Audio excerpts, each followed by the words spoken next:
70 ఏళ్ల స్టార్‌తో జయసుధ ఏడడుగులు వేయబోతోంది అంటూ వచ్చిన వార్తల గురించి క్లారిటీ ఇచ్చింది ఈ నటి.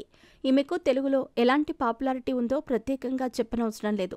ఒకప్పుడు ఎంతోమంది సీనియర్ హీరోలతో సూపర్ హిట్ సినిమాలలో నటించింది. ప్రస్తుతం సపోర్టింగ్ రోల్స్ చేస్తున్న జయసుధ తాజాగా ఇచ్చిన ఒక ఇంటర్వ్యూలో కీలక వ్యాఖ్యలు చేసింది.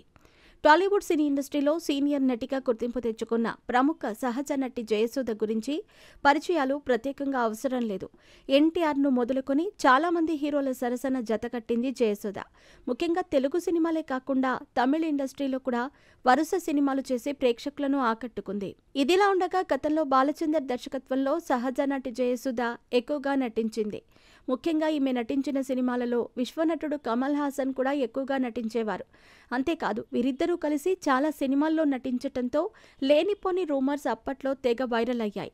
దీనికి తోడు వీరిద్దరూ కలిసి స్టేజ్ పర్ఫార్మెన్స్ ఇవ్వటం, ఒకే స్టేజ్పై కలిసి పాటలు పాడటం చూసి ఇక నిజంగానే వీరిద్దరూ ప్రేమించుకుంటున్నారని, పెళ్లి కూడా చేసుకోబోతున్నారు అంటూ వార్తలు జోరుగా వినిపించాయి. అయితే ఇదే విషయంపై తాజాగా ఒక ఇంటర్వ్యూలో పాల్గొన్న జయసుధ క్లారిటీ ఇచ్చింది. ఇంటర్వ్యూలో భాగంగా అప్పట్లో మీరు కమల్ హాసన్ను ప్రేమించి పెళ్లి చేసుకోవాలనుకున్నారట కదా, నిజమేనా అని ప్రశ్నించగా, అబ్బా ఎక్కడికి వెళ్ళినా ఇదే ప్రశ్న అడుగుతున్నారంటూ కాస్త చిరాకు పడిన జయసుధ ఆ తర్వాత క్లారిటీ ఇచ్చింది.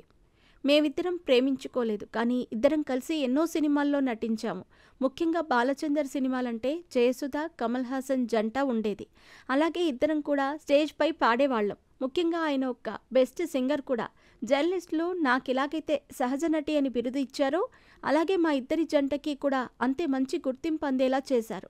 ముఖ్యంగా మేమిద్దరం ఒక సినిమాలో నటిస్తే చూడముచ్చటగా ఉందని, చాలా చక్కని జంట అని మమ్మల్ని పొగిడేవారు.